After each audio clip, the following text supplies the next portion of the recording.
Jamal Finkley, Black Tree TV. Such a good trio of actors I'm talking about. No. But I mean, this movie touches on so many things. But I mean, one of them that's blaring is police brutality and police misconduct. And I just want to know from each of you, like quickly, like have y'all had any bad interactions with the police, or what's? I've always been, honestly, I've been very fortunate and very, lucky, I guess, or not lucky. Just people I've come into contact with, cops have always been very kind, and I'll be honest with that. I'll be honest. You know, this movie is very relevant, but just because I haven't experienced it doesn't mean it doesn't exist. Mm-hmm. So I'll be honest with you. My interactions with policemen have been, very, very good. But I think sometimes it's specific to me. I don't know how everybody else can articulate that, but for me, that's what it's been. So I want this to be the norm for everybody. Yeah. I haven't, and I try to ride on that and hoping that I don't. But I can't say that I don't feel a little uneasy if one's riding behind me, or if I'm around a situation, I'm kind of side eyeing, looking out the back rearview mirror, and hoping that nothing happens. But so far so good. I've had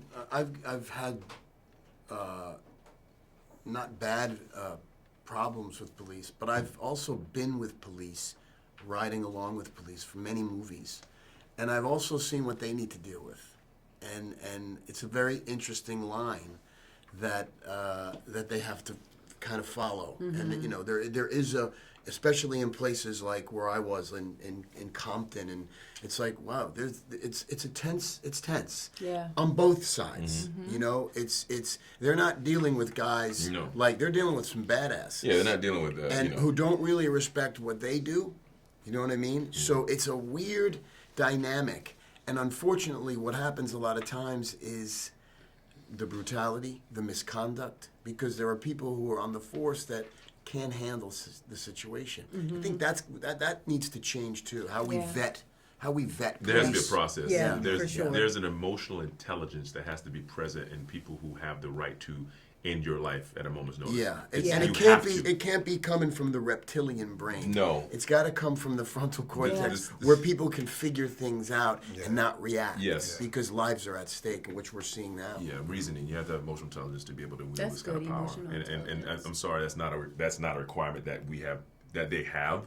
It's just not a part of the vetting process, and it has to be. I mean, I think the best meme I saw was, we're expected to be calm in the face of a gun pointed at us, but they have to, but they can react. We have to have people who can think clearly and, ask questions. Not shoot first, ask questions before we react. We have to be more, we have to be better. Have to be. Hey! Wait! Stop! Easy. What's your name? Identify yourself, please. I'm Officer West. I need a ride to the precinct. All right, West, let me get you some help, all right? No, This is Sergeant. don't. Stay off the radio, please. Relax. It's fine. It's fine, all right? Are you okay? You look like hell. Where's your ride at? It's a long story. All right, come on. Let's go. Let's get you out of here.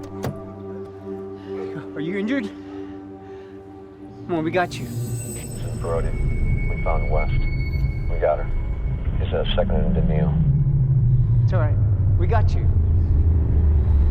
West. Hey, don't be stupid, West. All he wants is the body cam.